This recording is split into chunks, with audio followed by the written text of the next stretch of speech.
Oh, okay. Clever Garano Mirai Papa for reasons. Right. Chakumira kuti Pauline Macho, Ativeregere Shokoramari, 2 Kings chapter 4, verses 3 and 4, Revelation chapter 3, verses 7 and 8. Channeling from 2 Kings chapter 4, from verse 3 and 4 in English. He said, go and ask all your neighbors for empty containers. Get as many as you can. Go and close the door behind you and your sons. Pour the olive oil into all the containers. Set aside each one, when you have filled it. Okay, can you come and read this version? Deliberately, there's something Chandola to pick up on. Ichi amplified version. Toda kuti andiverengere same scripture. Can you use my Bible? Okay. Atikurere maoko zvidi zvokuverenga zvinobata vanhu vashoma-shoma. Muchechi wanacha unoita wazvinzwa here? Vakomana ndoda kuudza hakuna girls rinoda boys rakangokwanika-kwanika. Aiwa, mira kuverenga ndinobatsira vanhu. Imi hapana ambuya vanoda kukwasha akangokwanika-kwanika.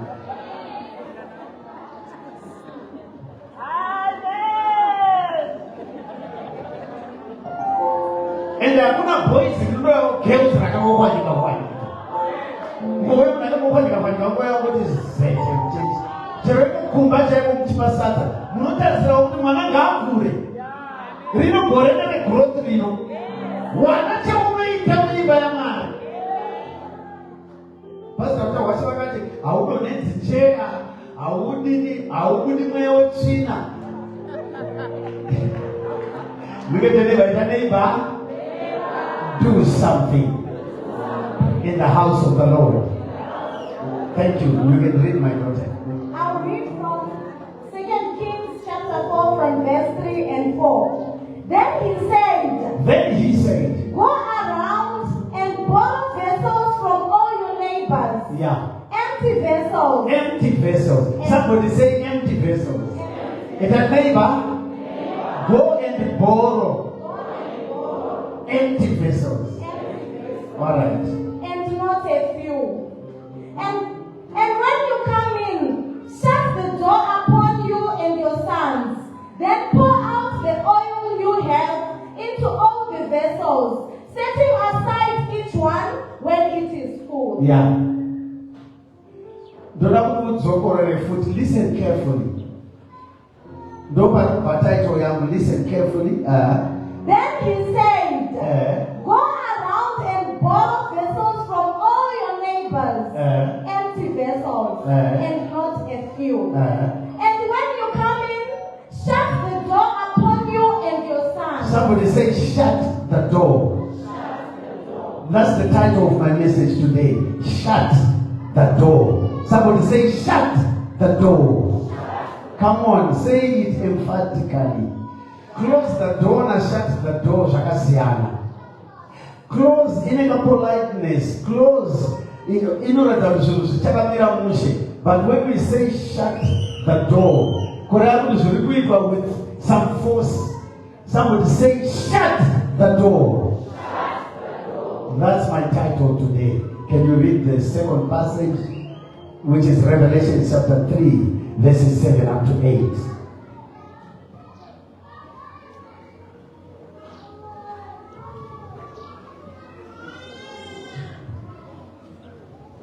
I'm not going to take much of your time, Revelation chapter 3 from verse 7 to 8.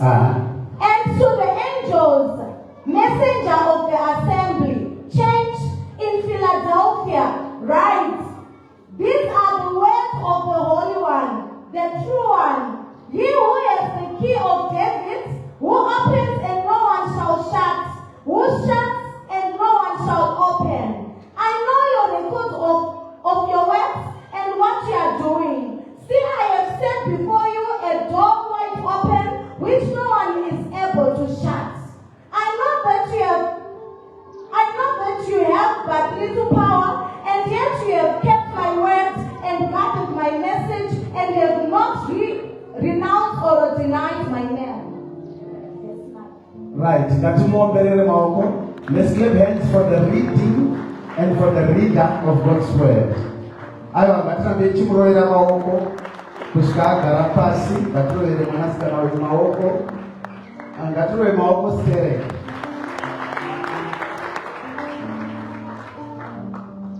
Now unoda kuparidza panapa netitle yandapa inoti shut the door. Yandatora papaseji yatatanga kuverenga yekuti shirikadzi yanga iri mudzimai wemuprofita munhu waMwari yanga yashaikirwa nababa. But yashaikirwa nababa, murume yashaika, vana komana 4 vanga vauya kuzotorwa kuripa chikwereti. Unoziva, it's embarrassing as a man kutadza kuchengeta mhuri yako kusvika pakuti waenda mhuri inosara ichitambura. The Bible goes against some of my statements atinotaura.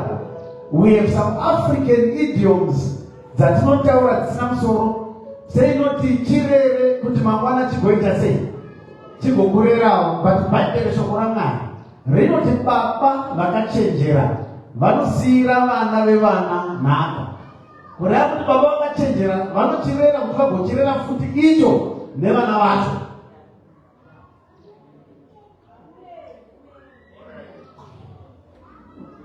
Zvirikujeka izvi. Baba vakachenjera vanosiya an investment for the family. Varume ngatibatsiranei vana baba. Mabva kubasa musangobata newspaper movhara face. Itawo some business proposal. Ronga tunhu tune chekuita nemuvhura woga business. Let me teach some of you. Your child will never inherit your occupation, but your child can inherit your project.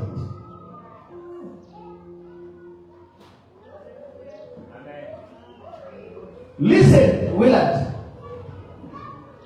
Your mother is a caterer. You are a caterer. But kana catering ikagumira pauri iwewe, you have failed. It means mu family, whether munhu ari employed gainfully somewhere, pota uchiti vana vako vadzidze zvecatering.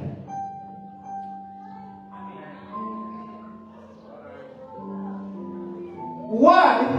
Chero neonga uri teacher, mwana wako agoni kuinherita kubasa kwako, but kuproject iyi mwana wako anogona kuinherita.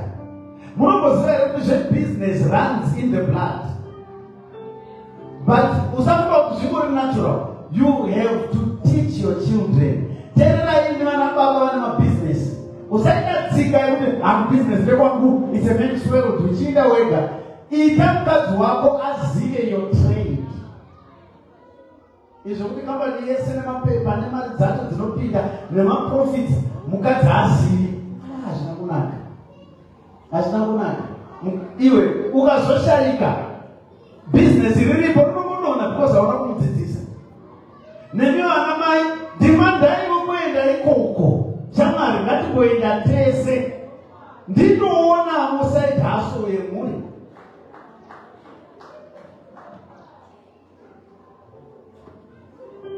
Ndinoona maproject. Vozungazoti waro vanatafadzwa. Ndoda kutoenda kuchipatara ikoko. Pastor vakati tinoenda ndati kuproject. Ndo yemhuri kai. Zviri kujeka izvi. Mhuri yako ngaizive kuti uri kuita nezvei. Ini mai vangu vaichengeta huku. Ndachiona ndakagara ndinera mai vangu vakangotidzidzisa kuchengeta huku mani. Ndobva ndachengeta huku. But ndakaona pavana vangu pane anofanira kuverenga mari yehuku. Handichatauri kuti upi. Pane anofanira kuspenda mari yehuku. ndombi asi musikana. But pane mukomana aitofarira one kutodziuraya nekudzidresa, and then pane musikana anotofarira kudzifida. Handivadzingi, ndiri kuda kuti vazive how to make money. Do you know kuti side hustle inobhadhara kudarika occupation? Ino ari kutsvaga mabasa, muri kutsvaga kunopuwa shoma, mugofa neBP muchinyunyuta.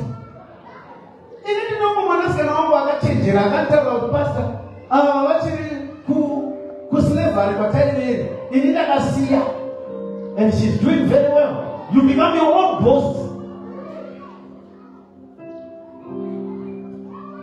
Pana kundinzai. Saka shirikadzi yasara ine chikwereti.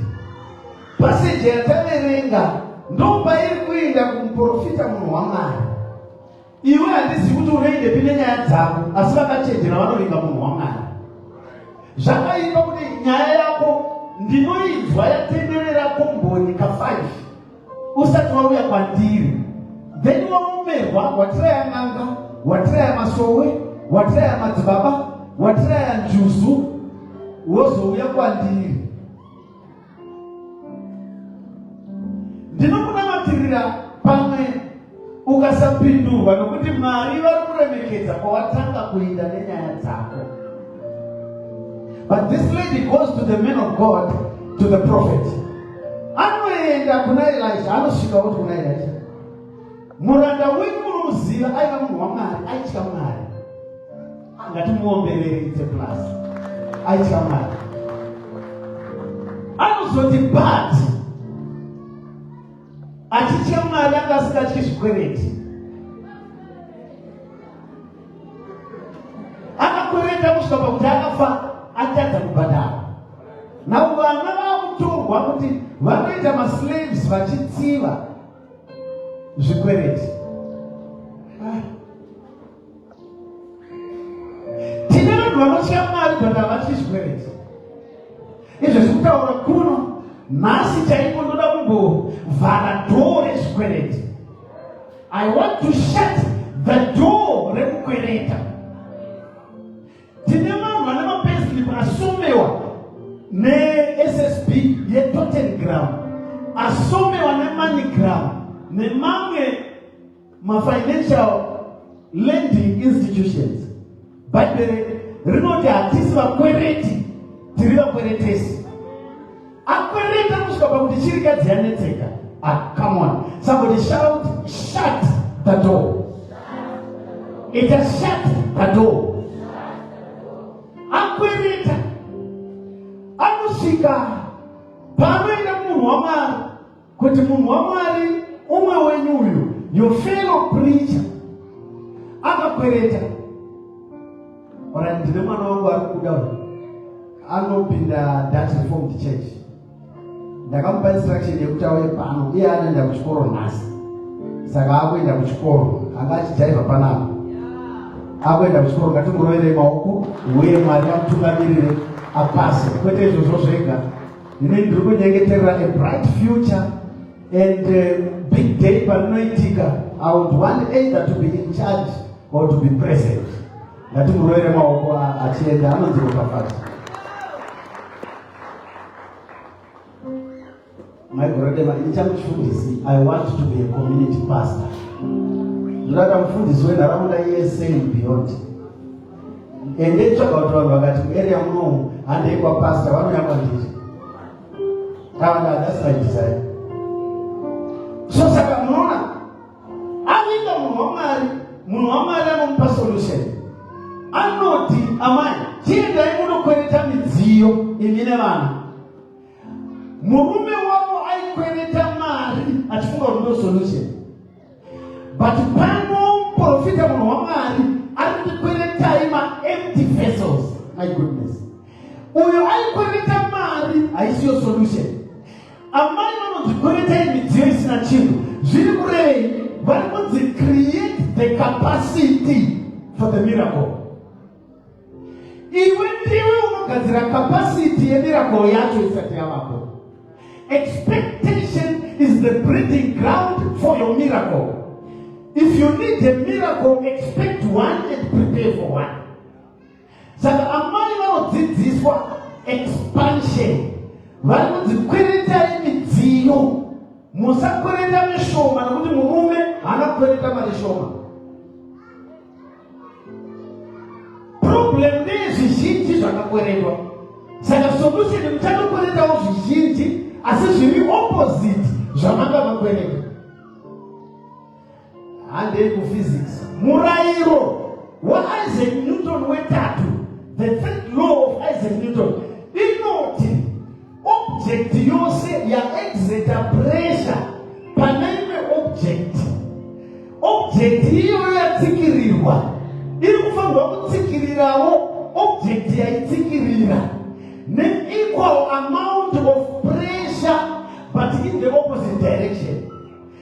Phone iyi yatsikirira pulpit, pulpit yatsikirira phone ne-amount of pressure yakafanana in the opposite direction. This is why physics phone iyi ndinoti iri at equilibrium nokuti zvakatsikirira. Pastor Murukure, Satan auya akatsikirira marriage yako. My goodness. Newewo tendera marriage yako itsikirire wa Satan. My way. The same amount of pressure in the opposite direction. Merekubatsire. Motokari haifambi nema positive maviri. Materminals rimwe positive rimwe negative. Kwaikaita mapositive ega inogona kutsva. Pane kuti ifambe. Muri kurevei pastor, iwewe vanhu vese vakakufarira, ukadiwa navanhu vese, yafa yakangoti. Pane manegatives anofanirwa kuuyawo muupenyu hwako. Saka positive nenegative ndo zvinofambisa mota. Newewo life yako is a vehicle. Inotoda positive nenegative kuti ifambe chienda mberi. Usavenga vavengi vako vafarire manegatives achashanda kuti iwe uende mberi. Kuphysics tinoti friction is a force that opposes motion, but force inofacilitate motion is friction. Alright, mira kutsanangura kuti tibata mabrake emota panoda friction yemavhiri neground kuti mota yabata mabrake inenge yakweshera pasi. Asi mota kuti accelerate futi kuti mota yafamba nespeed yakapenda panoda futi friction inenge yakweshera futi pasi. Force inomisa mota ndo inoimhanisa. Chasiyana chi is the way you domesticate the force. Alright, mira kutsanangurire zviri easy. Fridge munoziva fridge. Fridge ine thermostat. Munoziva here kuti fridge itonhore inoda kupisa. Kuti iite mazaya echando inoda kupisa. Enda kuseri kwayo kundobata uchanza kuchipisa. Kureva kuti pane kupisa kunogona kugadzira kutonhora. Saka problem havasi vavengi vako. Problem is how you domesticate your situation to your advantage. Hauna zvirinji. Urikutarisa varikuombera kuti varikuomberei. Yawangotarisa vei. Ndo zvazvinoita panogona kurekwa job munhu waseka next week. Don't worry, izvi zvinatokureka hausi kuseka vamwe vari kutoseka. Unotozoseka vaseka. Ndosaka kuti nonoka. Usanonokera nyaya dzako. Ndauya instruction yako shut the door. Hallelujah. Saka anomuti makwereta chipinda imumba. Venwe zvimwe zvinhu hazvipanze zvinoda mumba. Haikona kungoshambadza zvinhu zvese zvese. mamwe ma-secrets. Iye akawane status pafoni akati pari. Kuona murume munisa pa-status. Mukarwara mukutsvaka pa-status. Kumweka boyfriend yapa-status. Kuramba futi pa-status. Kujatwa pa-status. Pa-status. Pa-status. Pa-status. Zvimepinda mumba. Zvimepinda mumba and shut the door.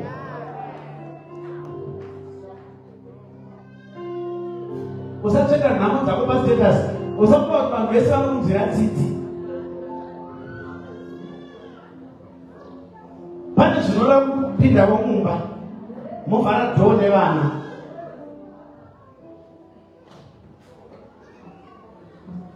Watenga mota nyuwani waisa pa-status.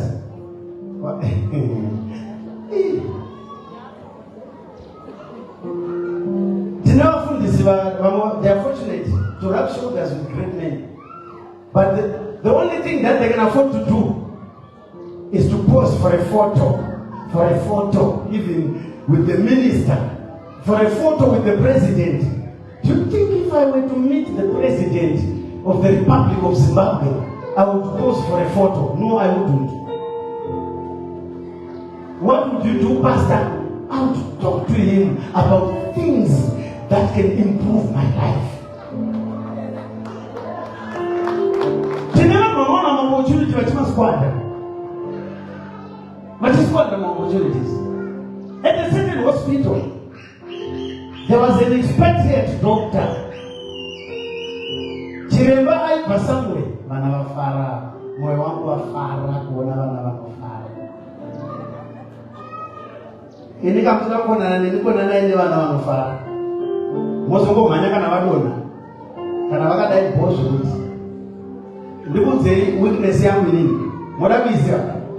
Vana, I love children. Vana, aipapotorwa kuviringana pamwana vanje. Right? Unoona, this expatriate doctor, akabva from Germany. Mukoma wangu was a general hand at a certain hospital. And you know all he could do was to go around with this German guy. Akufamba this white guy, akumuendesa kundari, omudhakwisa nendari, abvapo omuendesa kuchikokeana. Akumutyisa sadza nederere. Derere razara mbatya chena. Vakuita kukazvituta. Vanhu vese vachingoti handikuti Kristeri mukoma. Vaikuti ningine mulungu wake, ningine mulungu wake. But you know this doctor, aita kutaura navo nyaya dzekuti vakadai pamwe vakatombovhizitawo kuGermany. But all he could think about was to drink the white man's money, vachimwa doro and the like. Opportunities knock but once in a lifetime. And opportunities will always look greater when you've missed one. When you rub shoulders with people of value, please extract value.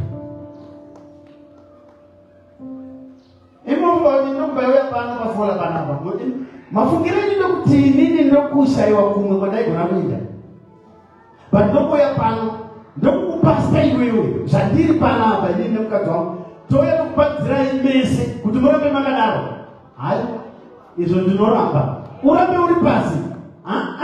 Izvo ndinoramba. Urambe iwe uchishupika.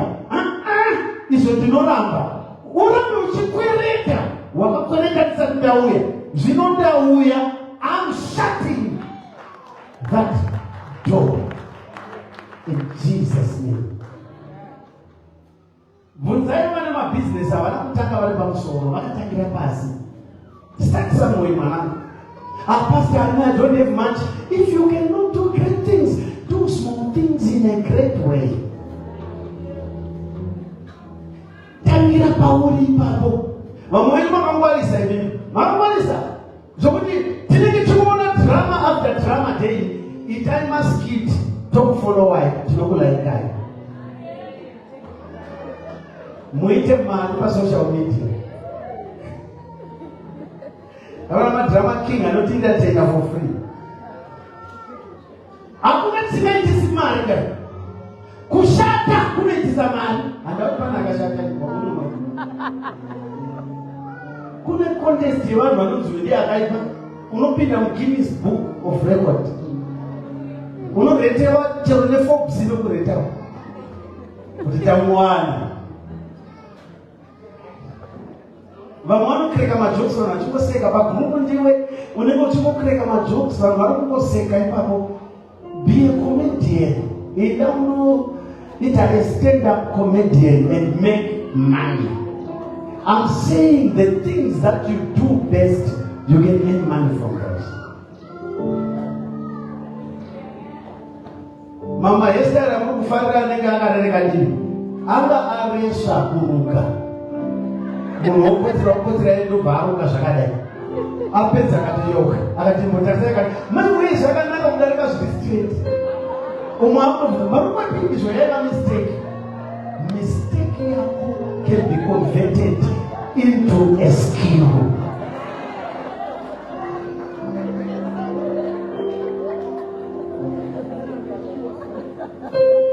Am I talking to someone? Am I talking to someone? Alright, people, one or two things. The Carapass. They can shut the door. They go to close the door. So you do Zakasiana. Close the door. I see close the door. Somebody say shut the door. Somebody say it's different from close the door. Shut. Words that come to my mind are words like slam. Slam the door. Somebody say slam. You were Satan but we can close the door. But we can shut the door. We will slam the door in the face of the devil. Satan, shut, you don't never slam. You don't never clamp the door. You don't never confine. You don't never block. You don't never enclose. You don't never lock. You don't never bar. You don't never secure. You don't never fasten. You don't never seal the door. Kana chinhu chiri sealed, chiri totally closed. And chinenge chichizolovhurwa chasvika nevakafanira. Kana tikati door, tiri kureva a bulkhead, a passage, an inlet, a portal. Tiri kureva access, tiri kureva outlet, tiri kureva threshold, tiri kutaura gateway, tiri kutaura a gate or an opening. And we want to slam it. We want to seal it. We want to shut. We want to secure, to lock, to confine, to fasten, to seal, to clamp, to block, to slam, to bar. Now the difference between shut and close. Often shut the door is an implication of a more forceful or abrupt action. You can shut the door. Abruptly, we are forcefully. Shut the door. Banana beds. Beds can very softly teach later. Door you know door beds you don't pay now. Sakapana, but you wouldn't pay that door. Slam the door. Hallelujah. Gravely shut. Compulsive, irikumanikidza, ino service, ndauya kwete kuzokukumbira, ndauya kuzokumanikidza, ndauya kuzokuinstructa kuti shut the door. Hallelujah. Hallelujah. Now when we say shut the door, it's as if to say slam or close the door, slam or close the door quickly and with force. It can also imply a sense of security, finality, and completeness. On the contrary, close the door as an implication of a more gentle and gradual action. When we say close the door, you can even pull it slowly. Slowly, gradually, and softly. And usually, when close the door, often, may you please close the door. But when I shut the door, do them corona for that mosquito to Zaramumba. Munasia door Africa. So one day, Kumbakwa didn't bachelor. Quite peace, and I forgot to close the door. But then all of a sudden, Makapida Gonzo, Machimana, the government should make Gonzo, Mapida Cobra. It's Mana, and the Cobra Pida. Innocent, Zio, Biblia, innocent danger, and you look at to Taka. The one on the light by Josie. The Gassaja Kumuka to the Ruins, the Chaiva to the Puts. Where the Torah, the Garom so, Payamo, Zizar Panaro. Takabila Takira. She got the Zizakura Dora Gashama. Kanawakura, you will not open the door to your enemies. The devil will always enter through a door you forgot to close.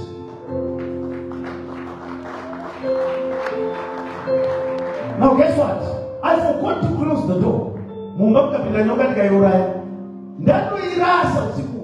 know what?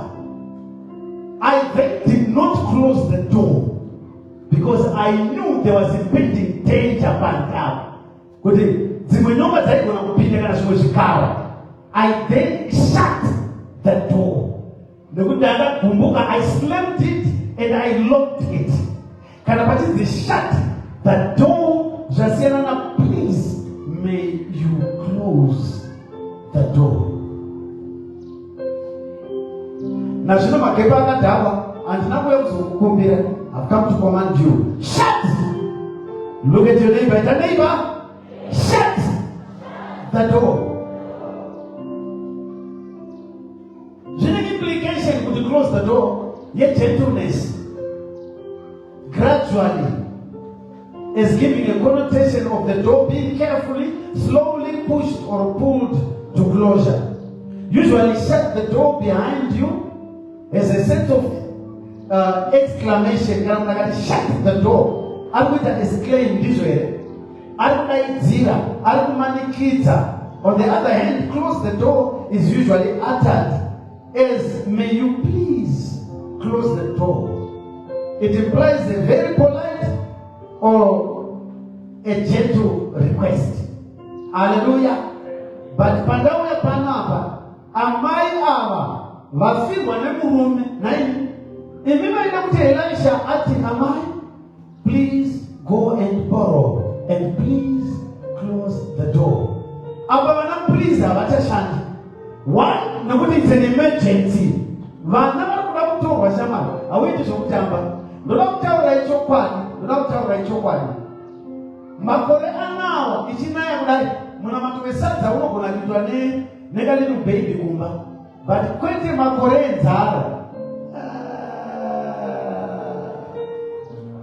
Queen and Zara, Monamatu, when I take on a baba. Wait a certain tower and empty minute. No good to Zara. Murray Pastor, Panama, Gebala, Baba, Chilva Bay. Amaya, why is our reason if we can shut the door? But Pano was Baba Fa, and the man now to what would be spirit.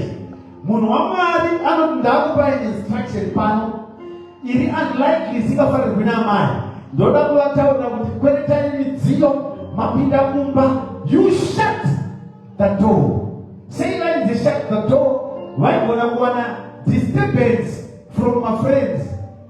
Apa ati oti adali gwi. Why no kuti magep akatapa. Tiripa shika. Pashaka presa ipapo. No pashaka blessera foot. Panem purisa. Kuneme shika no panemali. I am not going to resist me.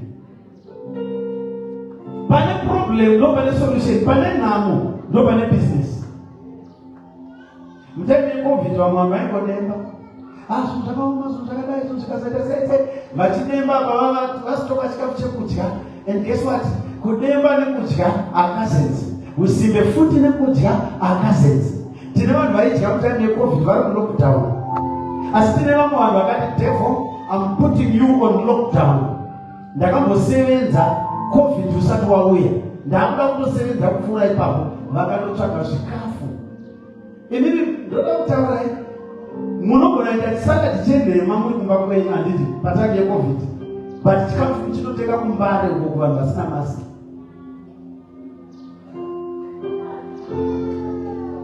Kuchange mailimitwa nhamba ichokwadi chandokutaura. Vamwe maidzipinda 50-50. But kumbare maitsikirirana. Because makavanda munoda kudya. Umwe munhu ndobva akapitaliza nekutoita mari. Shut the door of laziness.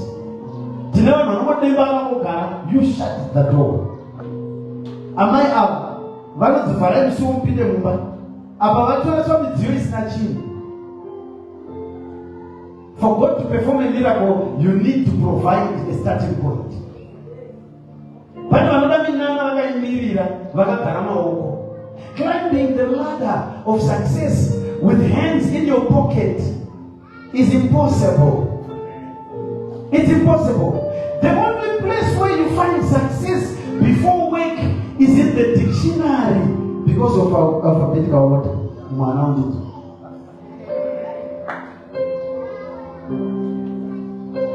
There's no success before work except in the dictionary.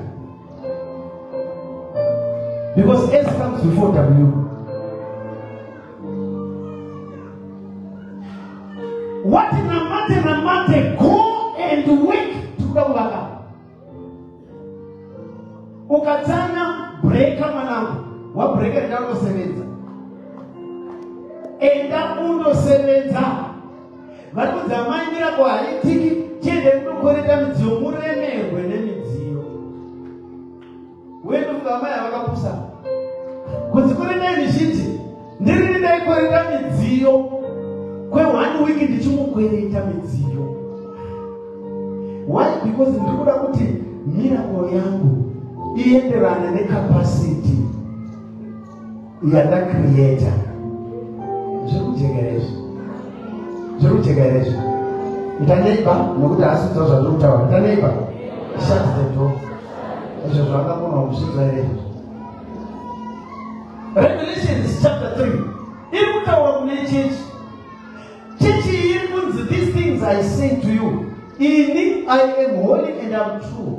Ndiri kuti kwauri, inini ndine the key of David. Unoziva kana Mwari achiti ndine the key of David. David was a king. Saka key name palace you describe it. And the doorkeeper of David's time, aigara nebhachi yemaki. Ndiye ane key yemain gate, yemain door, key yekupantry. Ndiye ane key yezvese zviri papalace. Saka aigara ane key muhuro. Key connotes authority to allow and disallow. Key connotes authority to allow passage and restrict passage. Saka arikutaura ndine key ya David. Why the key of David? Because David ndiye zibaba kana kuti zitateguru raJesu. Saka akabata key uyu arikuti I am after the order of David. And ndinochengeta key ya David. Saka aichengeta key ya David. Aikinura door kuti vapinde. Apedza kukinura vanhu vapinda otokiya for security reasons. Iye ndiye ari kuti ndakabata key yeupenyu hwako iwe chechi. Ndauya fola kuzokutaurira kuti pane akabata key yako fola. Anoti kana akazarura pana anopika. There is an open door before you. Cheone simba shuma asina kuti wakachengeta zvidzidziso zvaMwari. Fola ukachengeta zvaunodzidziswa vari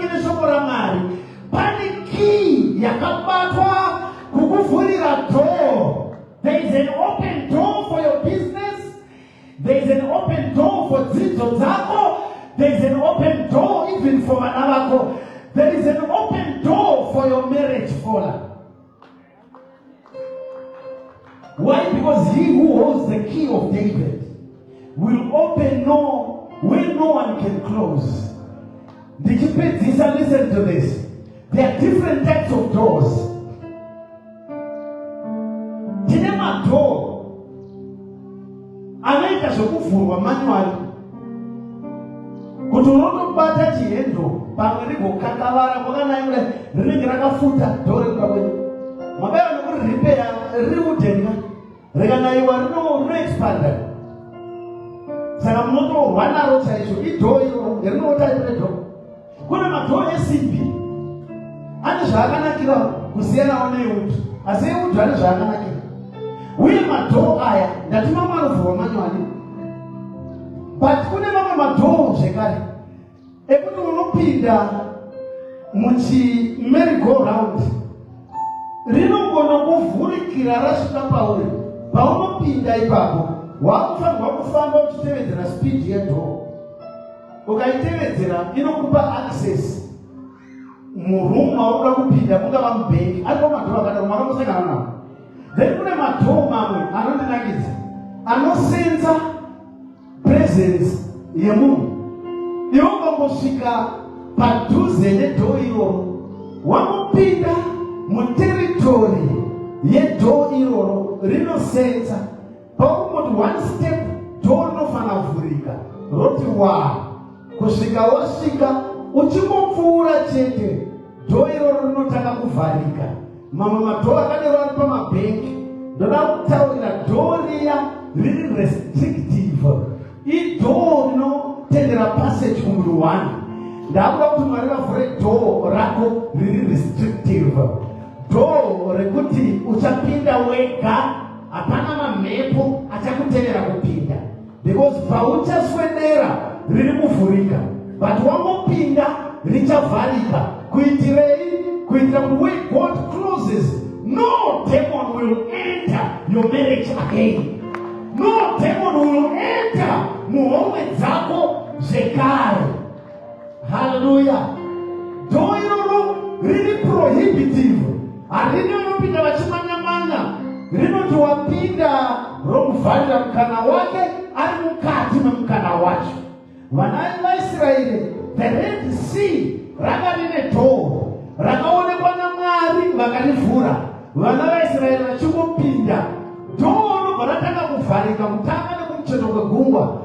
Farao paari kutevera, vana vaIsraeri vachibuda kunze, dhoo ranga ravharika repassage. Farao nehondo dzake dzikaitwa swept away negungwa. Every devil, demon, sickness, every enemy that is tracking you will not catch up with you. God is closing your door of opportunity behind you. Nothing will be able to catch up with your money anymore. Mwanasikana ndoda kukubhejera iye zvino hakuna dhoo remarriage riri kuzozaruka richavharwa naSatan. Mwari vati I hold the key. Where I open, no one can close. Where I close, no one can open. Every opportunity iri kuzozarwa naMwari. This is your year. It's your year of expansion. It's your year of growth. It's your year of increase. Come on. You are coming out of that situation. God is opening up an escape route for you. And you are stepping into countless opportunities, into abundance of opportunities. And tell you what, once you are being done, God is going to secure your business, your marriage, your money. Because when He closes, no one will open it. I want you to shut the door of pride. Pride is door. Satan ranopinda naro muupenyu hwako. Unoziva here kuti dzimwe dzenguva iwe kugumbuka nepride battles Munozizere ukutama kukumbuka nepride zvipatuzere padhuze. The reason why you are easily offended. Inyaya pride will tell you to chengetedza territory yako. But as you do that, you are opening a door to the devil. Unozizere kunyima chaiko. A door to poverty. Laziness is a door to poverty. Tineva masikati kusevenza panapa. Yesu nezva takutoita tsandana matenga vamwe vanhu. Indoda kuti mire refinance takaineni. Takati isusu ngatitenge $25 Sunday. Ndakutoita mautako yako, don't worry. We declared it a $25 Sunday. Ina ndikupi 25, ndikukupai 40. Uyaimuitore. Unaona mazita evanhu varikupa mugovapa receipts avo at the end of the service. Ine yangu ishi 40. Ilerekei 40 babo. Ndaibvisirei ndoda kuti tivake apo. I want to help someone. I won't tell you how much I earn, but you can imagine how much I earn. Fees alone, I look at 3,500 fees even now 1,500. Munano unapata tumonema na 1. Why is a boarding school in the 5? Varu boarding school. Sakataki times 5, fees times 5, uniforms times 5. And this year alone, the 3 candidates. I want to challenge